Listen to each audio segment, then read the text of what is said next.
Hello, hello. Thank you for this introduction and a very warm welcome to those two sessions on the Hindu Kush Himalaya. As already mentioned, my name is Katrín Jakobsdóttir, and I will set the scene for those sessions as the chair of the Polar Dialogue within the Arctic Circle Assembly. However, I would like to look a little bit back because during my time as Prime Minister of Iceland, Iceland and Chile co-chaired an initiative on melting ice. Iceland being very close to the Arctic, Chile so close to Antarctica. However, the novelty in that approach was that it was holistic and not regional. The initiative aimed to ensure that the irreversible and devastating impacts of cryosphere loss are understood by political leaders and the public alike, not only within the polar regions, not only within the mountain regions, but around the globe. And today we are going to talk about exactly that, about the interconnection of ice, a session organized by ICIMOD, and a session on interpolar dialogue organized by the Ocean Policy Research Institute, the Sasakawa Peace Foundation. Now, to set the scene, very shortly before we start our sessions, I would like to be absolutely clear. It's of vital importance to approach the cryosphere in a holistic way. And this has been my view for many years. When we talk about the Arctic, we must remember that what happens in the Arctic can affect the whole globe. If we think about climate change in general, it will have an effect on the whole globe, and climate change is happening at an exponential pace in the Arctic. If we talk specifically about this area here, the Himalayas, the Himalayan glaciers help regulate the water supply for more than 35% of humankind. Yesterday, we had a great session here in this room on the possible effects and consequences that climate change in the Arctic is having on Asian weather systems, among them the monsoon, which is of course something that can also affect food production here in India and in other places in Southeast Asia. If we continue to talk a little bit about climate change in general and the melting of ice, we can also see the great thaw unfreezing vast areas of permafrost, releasing methane, a potent greenhouse gas. But we might also see some unknown bacteria released with unpredictable impacts on our health. And the climate change in itself, which changes really the whole of our environment, can also change the spread of infectious diseases around the world. The melting of the ice, which in long term might result in somewhere between 7 and 40 meters of sea level rise. The last report actually on the state of the cryosphere from 2024 notes that melting Greenland and Antarctica ice sheets may be slowing important ocean currents at both poles.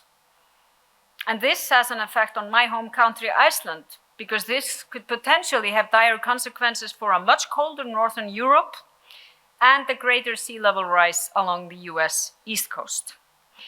Now, the Polar Dialogue, which I chair, has the clear goal to convene scientists and policymakers to talk about the melting ice around the world and facilitate international dialogue and collaboration to tackle those severe challenges. And we have been talking about the importance of scientific collaboration during these 2 days because it's under pressure simply because of the geopolitical tensions around the world. The Polar Dialogue derives from the Polar Summit that was held in Paris. The first formal session of the dialogue was during the Arctic Circle Assembly last October. Our next stop was at the Abu Dhabi Sustainability Week, and we got to know the Emirates Polar Program here in a session yesterday. Now we are here in Delhi, again leading together experts and policymakers from different parts of the globe, facilitating science diplomacy and establishing people-to-people relationships based on scientific cooperation. I've been following the Arctic Circle Assembly since its beginning. And the strength of the Arctic Circle has always been its adherence to democratic values and its hands-off approach in fostering real dialogue. And the strength of the Arctic Circle events and initiatives, including the Polar Dialogue, lies in its flexibility, its non-partisan, non-governmental approach to fostering science diplomacy and science cooperation. And in these turbulent times, such a platform has become more important than ever. Now, I will tell you very shortly about these two sessions that we have ahead of us. Our first session today focuses on the Hindu Kush Himalaya Karakoram. And as already mentioned, the Himalayan glaciers are, we could call them the water tower of Asia. Yet it remains one of the most data-scarce regions on Earth. And we heard from the Director General of ICIMOD today and yesterday, where he mentioned that we are only short-term monitoring 38 out of around 40,000 glaciers. The permafrost observations are limited, and we have sparse high-altitude meteorological data. So we will learn more about the possible hazards deriving from this situation and what we can do to actually change that, both because we need positive climate action, we need to do what we can to preserve the Himalayan glaciers, but we also need early warning systems to actually prevent damage being done to those people who are living there in these mountains. Now, I'm very much looking forward to listen to this session because we need to create actionable pathways in alignment with the upcoming decade of action for the Cryosphere, and there the Himalaya region will be very important. We need to talk, to have that dialogue to be able to better protect the communities, ecosystems, and investments from escalating cryospheric hazards. The second session, I will be participating in that, so better not say too much, but that's the Interpolar Dialogue, a strategic initiative aimed at fostering structured collaboration between the Arctic, Antarctic, and the Hindu Kush Himalaya region to enhance climate governance and policy coordination in the world's critical cryosphere regions. And as already mentioned, this region, the Hindu Kush Himalaya region remains underrepresented in international climate governance, leading to fragmented policies and inadequate adaptation strategies. I'm looking very much forward to participating in that session where we need all hands on deck to do what we can. So without further ado, I suggest we start those two important sessions. Thank you very much. Good afternoon. I think Catherine has set all the background for this session, so thank you very much. And over the last 2 days almost, we have learned a lot about the connections between Arctic and the Himalaya, how they are connected through air, and politically and business-wise as well. So in this session, actually, we are going to talk a little bit about the science we are doing in the HKH region, that is called Hindu Kush Himalaya Karakoram region. So I am Mohammad Farooq Azam, and I am Senior Cryosphere Specialist at ICIMOD. Today we have our distinguished panelist here. So I will start with Dr. Pema Gyamtsho. So Dr. Pema Gyamtsho is DG ICIMOD. So he has been serving ICIMOD for last 5 years, and before that he served Bhutan for last three decades, holding different positions from natural resource management in forestry department, agriculture department, and he also worked as the first minister of agriculture and forest in Bhutan. Then we have Professor Anil Kulkarni. So Professor Kulkarni is a distinguished scientist at Divesha Center for Climate Change, ISC Bangalore. And he is a leading glaciologist in India. He has published more than 150 publications, some of them including some key publications in Nature and Science journals as well. So previously he worked around 30 years at ISRO, and together he's bringing almost 5 decades of expertise here that has shaped the Indian glaciology. So then we have Dr. Aparna Shukla. So Dr. Shukla is a scientist at Ministry of Earth Sciences, and for last 2 decades she has been working through remote sensing as well as ground observations. So she has published more than 50 papers, and she has influenced lots of young female scientists in the region who took their career in glaciology following her. Then we have Professor Rijan Bhakta Kayastha. So he is a faculty at Kathmandu University. So he is bringing almost 30 years of experience. He has published around 100 papers. And together with ICIMOD, he has developed a master program in glaciology that is the unique program in this region in glaciology. And that has produced several young glaciologists in the region. Then we have Mr. Safi Ahsan Rizvi, last but not the least. So he is the advisor of National Disaster Management Authority. And I just learned that a couple of days ago, he also took the charge of NIDM. So he is basically providing the policy recommendations, prescriptions to Government of India, mainly on disaster risk reduction. And before that, he also served as a Special Director of Ministry of Home Affairs, and previously also worked as IPS officer in different parts of India.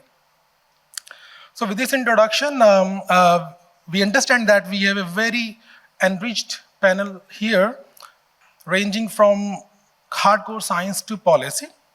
And we start this session now, and I request Dr. Pema Gyamtsho to have a 5-minute opening remark.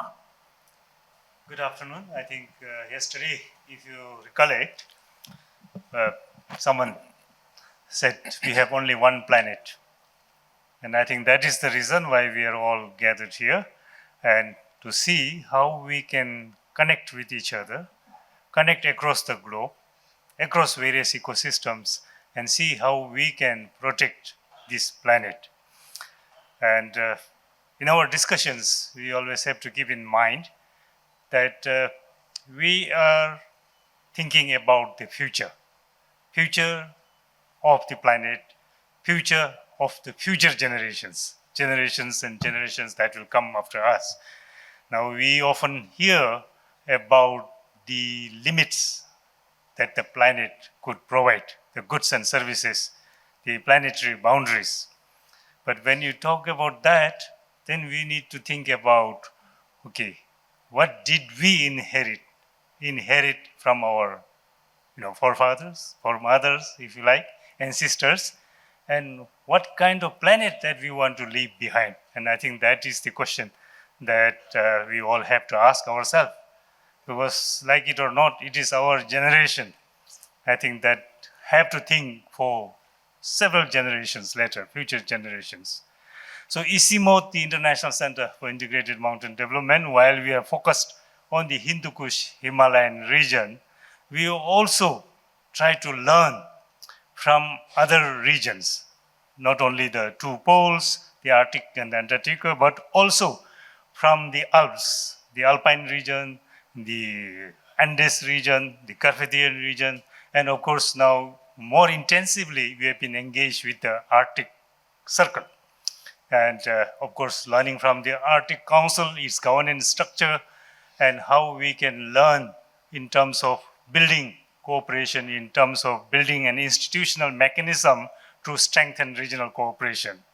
We are also looking at how we can engage in exchange of scientists, good practices, policies, learnings across between the Arctic and the Himalayas. So already we have had several exchanges, including the partnership with several of the agencies, the institutions in the Arctic countries. We have a very active partnership with NVE, the Water Resources and Energy Directorate of Norway, for example, the Stockholm Environmental Institute in Sweden, and several other universities and so on. So we need to learn from them and also share our experiences with them. Similarly, we receive substantial support from the Arctic Circle countries. I could name at least, several of them: Norway, Sweden, Canada, Finland, and we hope that this partnership will broaden further, and people to people, university to university, institutions to institution, and of course government to government and scientists to scientists. So with this, I think I will stop at the moment and come back later. Thank you. Thank you very much, Dr. Pema. So now I would like to request Professor Kulkarni to give a brief talk about the status of HKH Cryosphere. So can we please have the presentation? Good afternoon to all of you, and I would like to thank ICIMOD for inviting me to participate in this workshop as well as make a presentation on state of the Himalayan cryosphere and potential hazards from the depleting cryosphere. Since yesterday we were discussing about that polar regions are warming much more than global mean. Here in Himalaya also, Himalaya is also warming significantly higher than the global mean. And here you can see when the early part of 50s and 60s, Himalayan region was much more global than the Indian Peninsular region, and as of now it is substantially higher than the Indian region. As a response to that, Himalayan glaciers are retreating, and they are retreating in very fast rate. So you can see here is a Pindari glacier which was photograph taken in 1936 and 2006, and how the glaciated area which was in 1936 has completely retreated and very small portion of glaciers remain on top. So there should not be any confusion in anybody's mind that Himalayan glaciers are retreating. However, their retreat is not uniform throughout the mountain range. It is varying, and it is varying depending upon which part of Himalaya you are. So if you look into the Brahmaputra basin or Ganga basin or in western Himalayan basin, it is around 15 to 16 meter per year glaciers are retreating. But if you go up high into the Karakoram, it is retreating much more lower rate, which is around 0.3 meter, and this is known as the Karakoram anomaly significantly. But it is also important for us to understand how much is the glacial store water in the Himalayas. And you can see here that highest number of glacial store water is in Indus River basin, and then it is in Brahmaputra, and quite less, around 600 cubic kilometer water in Ganga River basin. So cumulatively, we have around 3,000 gigaton of water stored into the Himalayan region. But this is melting very fast, but melting is different in different parts of Himalaya. If you look into this picture, where the red you can see here is predominantly in the western river basins, western Himalaya, and which is in Satluj, Beas, and Ravi basin, which is substantially melting at higher rate. And as compared to the Karakoram mountain range, particularly into the eastern Karakoram, glaciers are quite stable, and you can see there is a blue color, which suggesting that glaciers are not losing mass at significant rate. And that is precisely the reason we talk about the Karakoram anomaly. But this luxury may not last for very long time, but let us understand what is the long-term risk due to the retreating glaciers. So one of the key things here is to understand is how glaciers are melting and how they are likely to melt in future. So if you look into the eastern Himalayas figure, you can see here that already glaciers mass loss is quite significantly negative, and glaciers are in really quite retreating mode. But as compared to that, if you look into the Karakoram mountain range, glaciers are as of now have a positive mass balance, but by the middle of century they are significantly going to lose its mass. And particularly in western Himalaya and central Himalayas, glaciers are already having negative mass loss, and that can continue to have that mass loss in future also. So as the consequences of that, one of the key things is going to happen is very small glaciers. This is one small glacier, Kamu village. Around that, glaciers are going to disappear very fast by the middle of century, and many such communities are now required additional source of water. That is why government has a concept of ice stupa, which is introduced by many places in India, because that is adaptation strategy which is adopted by the government of India to do it. But as the glaciers start retreating, they create large amount of lakes, and such lakes can trigger because of various reasons. Either they can be flash flood can be triggered because of earthquake, because of landslide, or because of ice avalanches. Whatever could be the reason, such can happen, and huge flash flood can take in downstream. And this is the one work which is done by Indian Space Research Organization clearly suggests that we are now have large number of such lakes forming into the Himalayas. This is one basin, is the Indus River basin, where thousands of such lakes are being formed now. And we really need to critically analyze this thing. And recently we had a very flash flood in Chungtang village, where one hydropower plant was completely vanished. And this has happened in October 4th, 2023. So we have to be really careful and watchful about this new risk which is coming to the mountain glacier. There is also new risk which is coming into the mountain because of the flash flood from hanging glacier. There are thousands of hanging glaciers in Himalaya, and due to degradation of permafrost, such hanging glaciers likely to fall and create flash flood in downstream. And this has particularly happened recently, a few years back in Rishiganga Valley, where you can see the February 6th and February 8th, how much one hanging glacier has fallen down, along with debris and rocks, and creating a massive flash flood into the Rishiganga Valley. An entire hydropower plant was vanished because of that. But it's not only one or two such hanging glaciers. There are hundreds of such hanging glaciers in Alaknanda and Bhagirathi Basin, which is part of central Himalaya.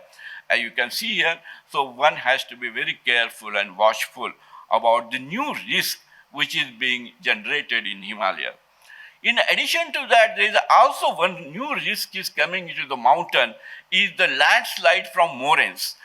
So as glaciers start retreating, they actually produce a lot of moraines. They are generally called lateral moraines, and if there is heavy rain into that region, there could be landslide, and this is particularly what has happened in Kedarnath Valley, where such landslide have taken place and created a temporary lake. It was busted and creating a massive flood. Of course, that was associated with very heavy weather condition in North India in June 17, 2013. And there is a devastation. The Kedarnath, you can see before and after how huge amount of loss to the human property and life has taken place during that time. In addition to that, we also have to realize now that the significant amount of development activities are taking place into the Himalayas.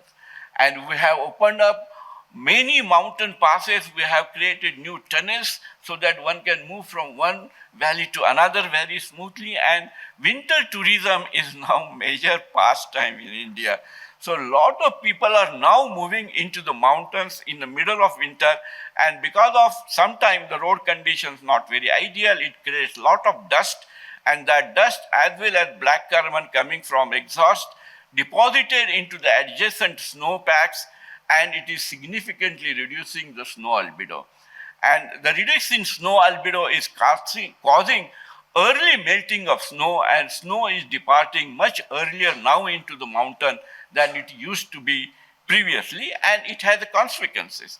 It has consequences because now we have very early snow melt leading to the early forest fire. So forest fire season, which used to be started much later on, April and May, now we have in month of March itself. So this is one photograph when I was in March into the mountains. I have taken that forest fire season was started in the first week of March itself. So this is a new thing which requires a new strategy for forest fire management. In addition to that, now since snow is depleting very fast and very early into the spring, the mountain springs are becoming dry now.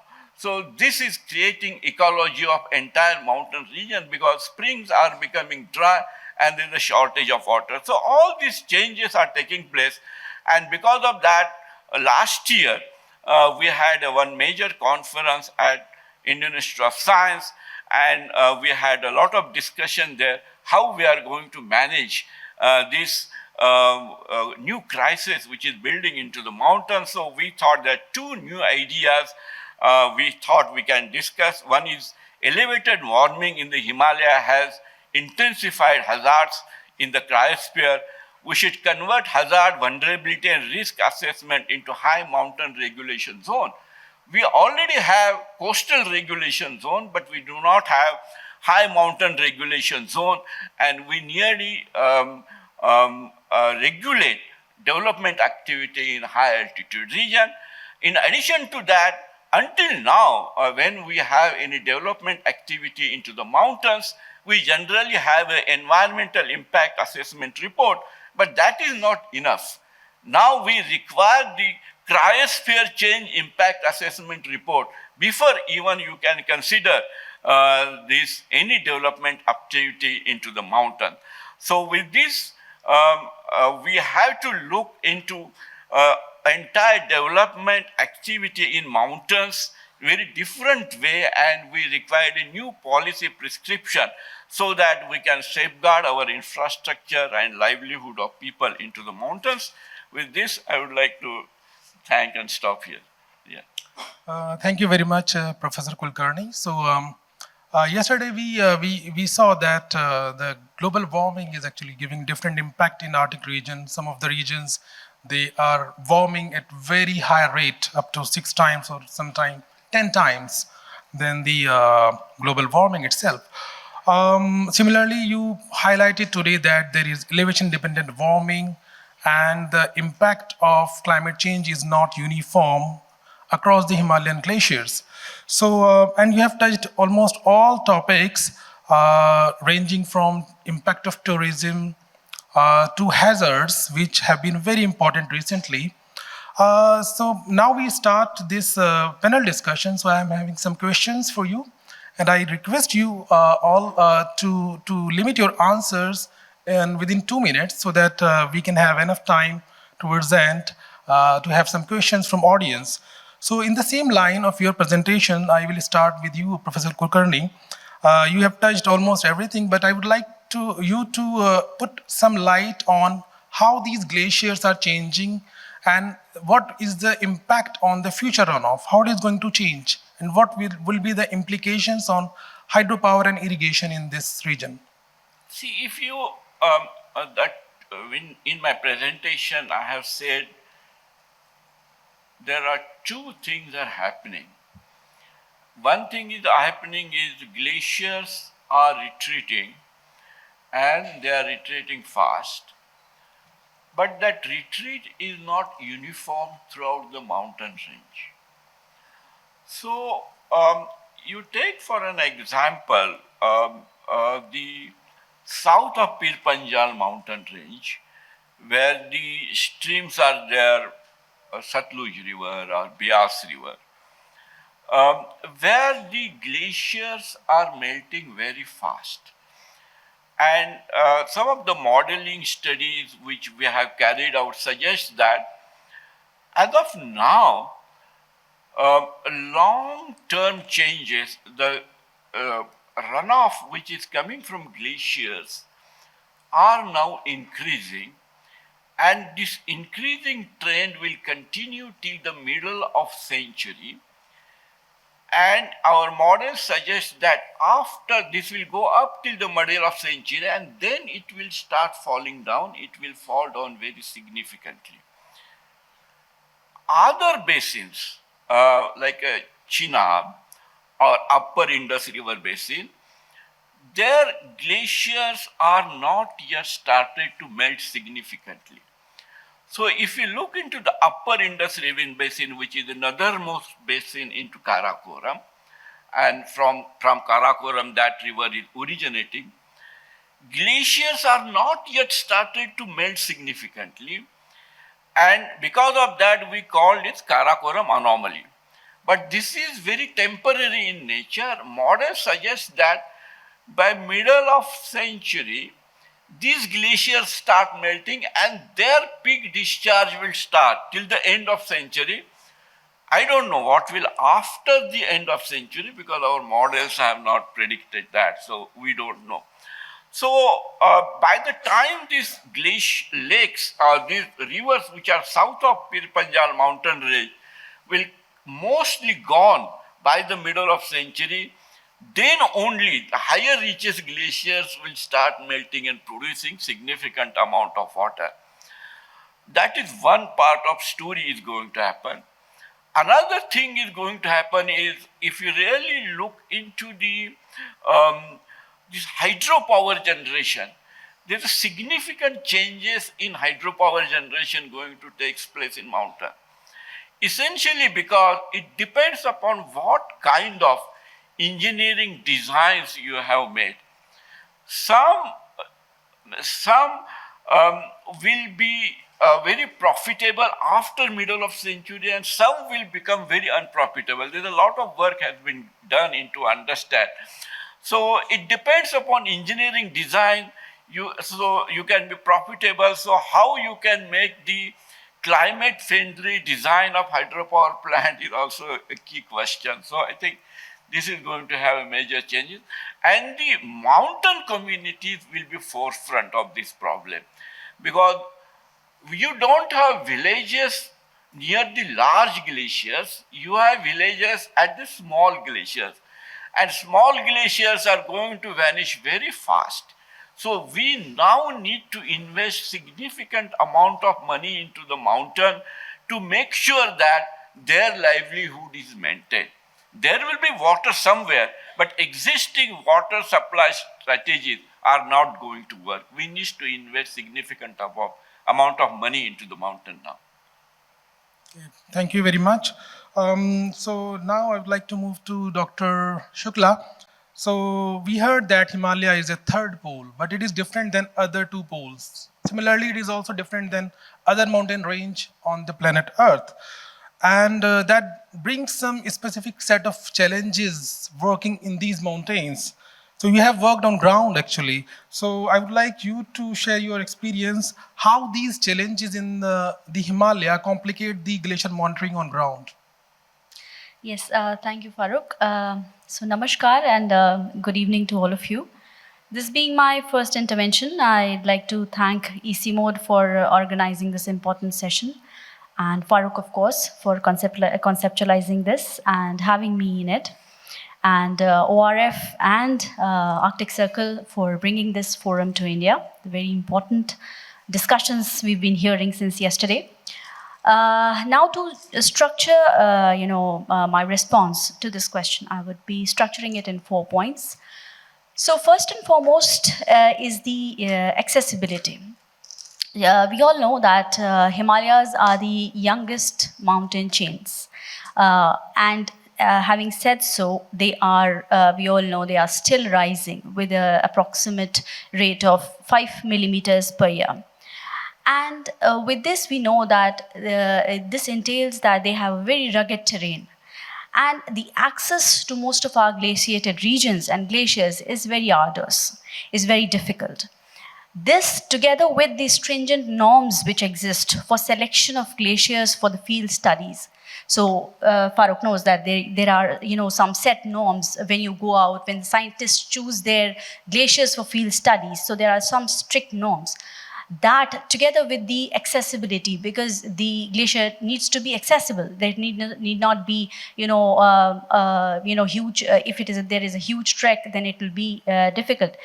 Then this together with the stringent norms, it complicates the glaciers, the field glacier studies, because often what happens is the glaciers which are ultimately chosen may not actually represent the region. That is one. Accessibility also complicates the monitoring of glaciers in Himalayas in the second way. That is, as we have been discussing in the last session related to the energy, that these regions often may not have very good accessibility, road networks, or power supply and interconnectivity, which introduces issues related to when we are going to install some automated instruments or equipments for measurements. So this actually adds up to the scarcity which we have of data. So the data is we are not able to collect the data in time. So this is about accessibility. The other quality which is inherent to Himalayas, or the Himalayan Karakoram region, as we Hindu Kush Himalayan region as we are talking about. So that is the diversity in the glacier types which we have, as Dr. Kulkarni has been also talking about, that we have diverse type of glaciers in Himalayas. Some are hanging glaciers, small glaciers, large glaciers. Then there is diversity in the debris cover types. Some are clean glaciers. Then there are partially debris covered glaciers and fully debris covered glaciers. So actually the one size fits all kind of approach or strategy for monitoring of glaciers here does not actually work. So this needs tailored approaches for, or glacier-specific approaches for monitoring, which again, complicates the monitoring or, very quick monitoring of glaciers. Next in the line is, as we've heard in the trend-setting, I think talk, that the sparse infrastructure, that is be it the meteorological sites, high altitude meteorological sites, or hydrological gauges, or even the field stations. So there is they are located very sparsely across Himalayas, which hinder the long-term time series of data, which is essential for monitoring efforts. We have been for modeling efforts, we have been like Dr. Kulkarni has shown some modeling results, but as our secretary was also talking in the morning, that many of the modeling result predictions and what is actually happening has a lot of difference. So the areas are warming much faster as than what was modeled, which may be because of the fact that these models actually need inputs. They need to be trained for prediction of the future. But if that data set is not available, it is difficult for the models to actually predict what's going to happen in the future. So that's one. Last is, as we all know, that these regions are very vulnerable. And in the recent times, there have been occurrences of, climate extremes, and which these climate extremes basically, the flash floods or glow-offs, they introduce a lot of unpredictability. And this unpredictability is, very, important when we are going for planning of the water resources or managing of water resources, especially for the downstream regions. So these are the four basic points I'd like to add. Yeah. Thank you very much. I think it's very important to have good observations from ground so that we can have reliable model predictions. So now my question is for Professor Rijan, Bhakta, Kayastha. So recently we have witnessed several disasters in the region, like Thame Glof event in Nepal. Recently we had Sikkim Glof event, and some years ago we had this Chamoli disaster. So you have been part of the mitigation measures in some projects in Nepal, specifically on Glof. So I request you to share your experience from there.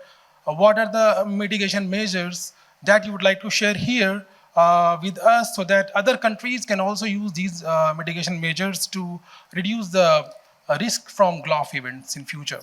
Okay, first of all, I would like to thank the organizers of this Arctic Circle India Forum and ICIMOD also for supporting these plenary sessions.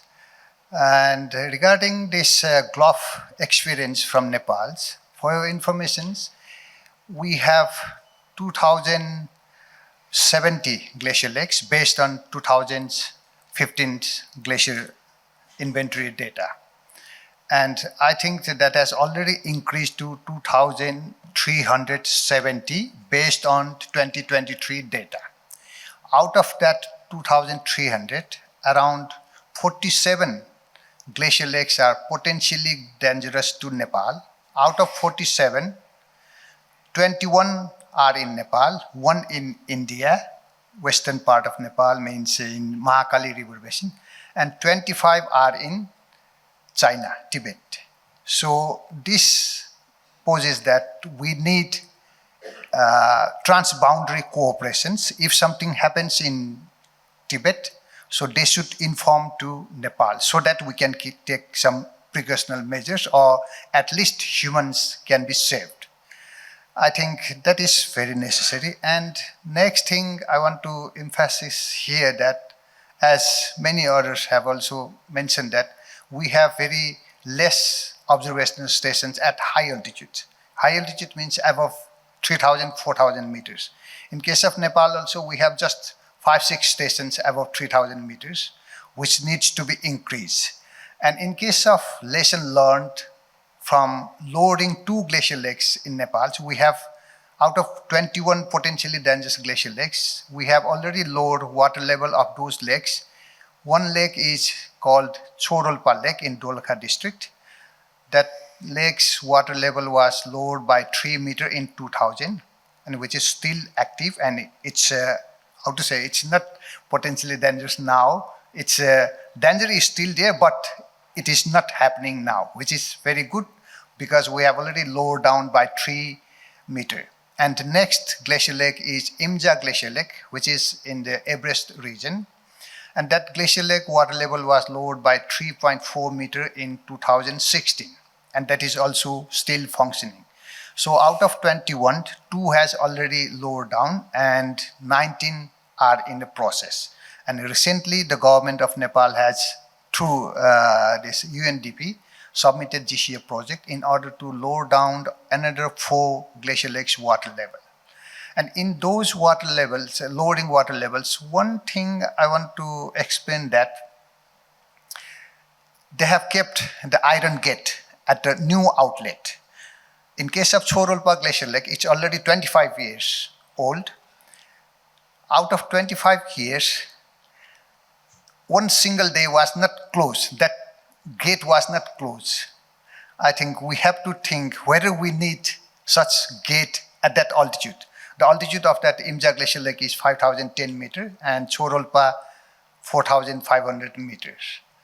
And in those glacial lakes, when we lower down, the another good point or the lesson learned that we have to hire the engineering consultant or consulting firm that they should have some good experience and technically sound. Otherwise, it will be very difficult because at that altitude, we have to work in limited time frame because in monsoons, we can't work, and pre-monsoon and autumn, in October, November, we have to work. And at that lake, cutting and making one new channels, it is very time consuming. So in case of Chorolpa, it took 2 years, and from lesson learned from the Chorolpa, in case of Imja Glacial Lake in 2016, the government of Nepal has lowered in one season, means around 6 months. So those I think we have to consider when we lower the other glacial lakes. And next important thing is that in case of Chorolpa, it was very coordinated with the locals. Locals were involved from the beginning. But in case of Imja, it was not communicated, or local peoples were not involved from the beginning. So when we load such glacial lakes, we must include the community's involvement from the beginning to the end of the project. Thank you. Thank you very much. I think Nepal is doing great in this direction, and thanks for sharing these mitigation measures. Very helpful, I think, for other regions. So in this line, I have another question for Mr. Rizvi. We understand that the lakes are increasing in number because of receding glaciers, and at the same time, they are expanding in volume. Now, what role should local communities, government, and policy makers play in this direction to mitigate these glove risk in the region? Thank you. I'm just worried about that clock. It's like a Tom Cruise movie. It's about to blow up. The whole train might just go up in 12 minutes and 37 seconds, but I shall try to make the most of it. As Her Excellency, the Prime Minister of Iceland, mentioned the excellent term of water power, that is something which we went towards, and a very big problem that she initially mentioned about data scarcity. So when you look at glacial lakes, the Indian ISRO, which comes under the Ministry of Earth Sciences, where Dr. Shukla works, they have mapped out in 2023 28,000 lakes above quarter hectare in the Himalayas, of which 25% are in India. That's a small number of 7,500 lakes, which are a problem for us. And the big ones we had were in 2013 in the Chorabari Lake and 2023 Sikkim. So these two are wake-up calls. So we did wake up big time. We have a large disaster management fund. It's about for 5 years, $30 billion. It's divided into 4 windows, 10, 20, 30, and 40. So the 10 comes for capacity building and awareness, 20 comes for mitigation. The rest is for relief and reconstruction. So I won't go there. So if you look at 20% for mitigation, it's $6 billion over 5 years, about 1 to 1.2 every year. So last year, we've sanctioned $1 billion worth of mitigation, pure mitigation programs, like the one that Dr. Rijan was mentioning, not just for glacial lakes, but for the 15 to 17 hazards that India has a serious problem with. So given the size that the country has, I will only speak about the glacial lake part. So we have a program for the 4 states that are seriously impacted. If you start from the west, you go from Himachal to Uttarakhand, and then Sikkim, and then Arunachal Pradesh. So we mapped out that which of these 7,500 do we go to, the kind of problem that Dr. Shukla was mentioning. So we went to all the agencies over the last 10 years that had studied lakes of which they said would be trouble. So we found 5 government agencies and 3 international agencies that had been working. We collated all their reports, and we found that several of the lakes were being studied by most agencies. So we asked them why. So they all said that these are the reasons, that it's expanding very fast, it's moraine damage, slope stability looks very weird. So we started grading them as A, B, C, and D.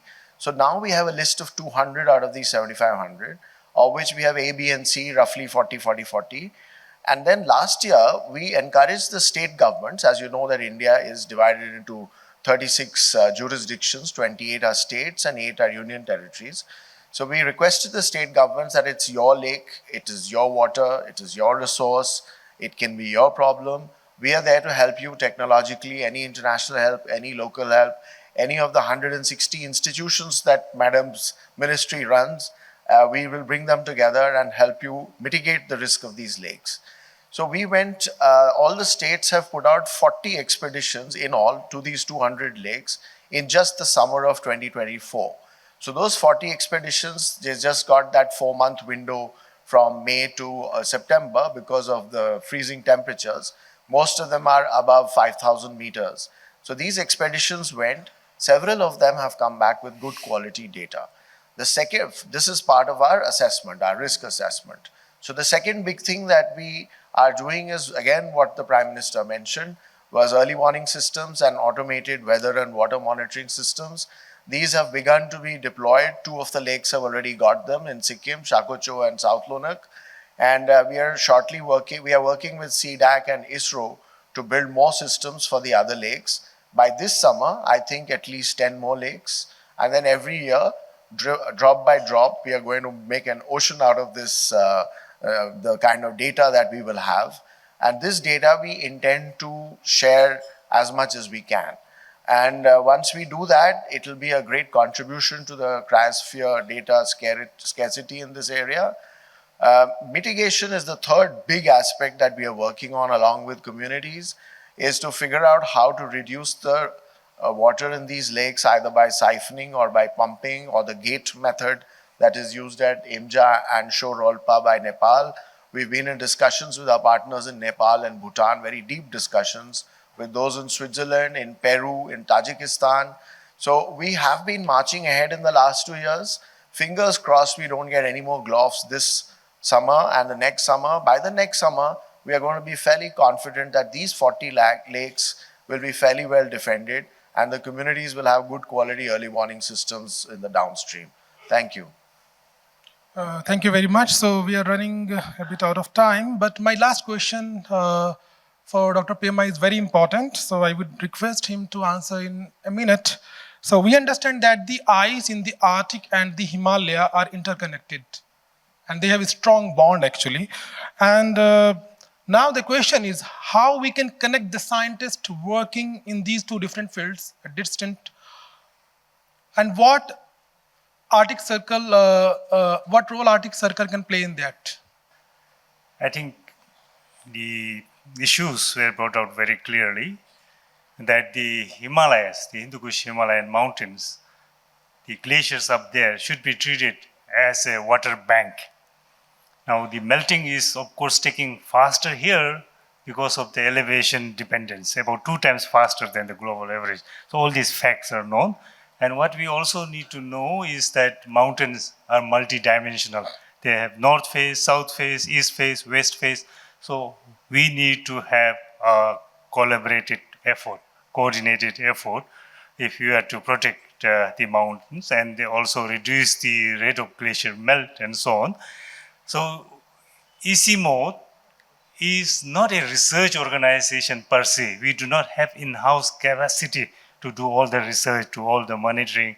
But what we do best is bring together the findings, the scientific evidences that have been generated by scientific institutions, both from within and outside the region, put them together. So this assessment, again, the first Hindu Kush Himalayan assessment report was inspired by the Arctic Circle's work. I think the first recommendation from our meeting in Reykjavik was to carry out this comprehensive assessment. So which came out in 2019 in the form of HIMAP report, Himalayan Assessment Report. And then 2023, we followed it up with another report called HIWISE, Himalayan Water Ice Society and Ecosystems. Again, bringing together the impact of ice melt on the society and on the ecosystems. So here, what we do is not only engage our scientists, but also bring experts and scientists from across the globe, then who could contribute to the assessment report. And that is one way of taking stock and then identifying the gap, the research gaps, the information gap, and then getting the expertise from across the globe, from the region, to engage in this kind of, collective or collaborative research. So I think we need to do, put in more efforts into building partnerships and building this kind of coalition. Because at the end of the day, is, as everybody says now, everything is interconnected. What happens in the Hindu Kush Himalayas matters elsewhere as well. And what happens in the Arctic matters here, just as it matters there. So we need to work together. Thank you.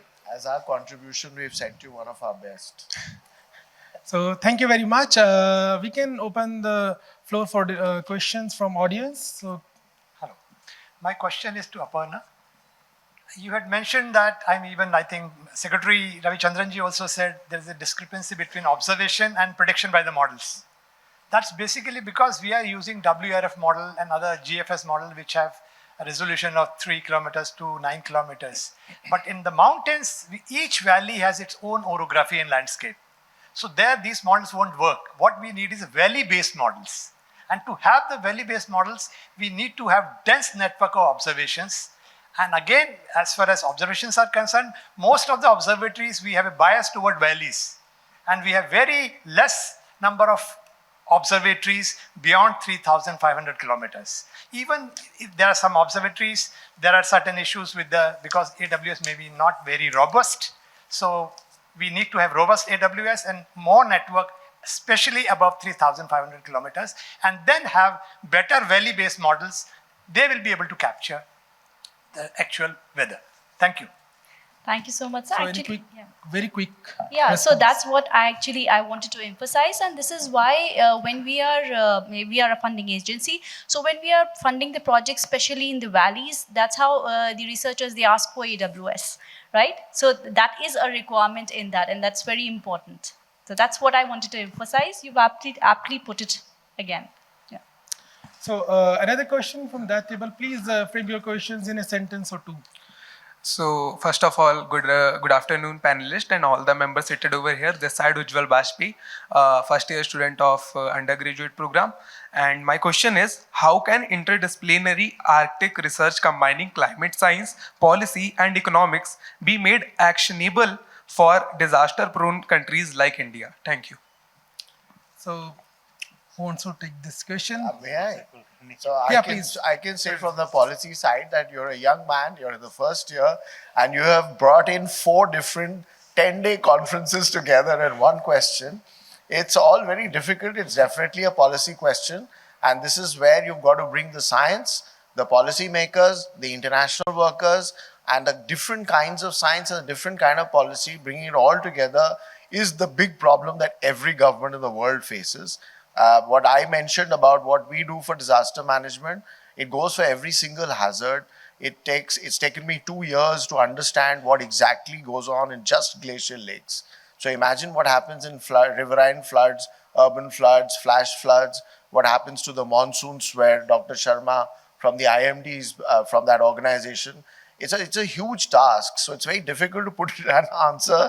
And after this, I will definitely seek time from you and we will have a chat.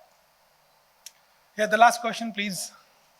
Very quickly, I know it's a discussion on ice, but I just wanted to bring up the topic of permafrost, either in Nepal or the Jhelum Basin or Qinghai Tibet, which is the largest alpine permafrost region.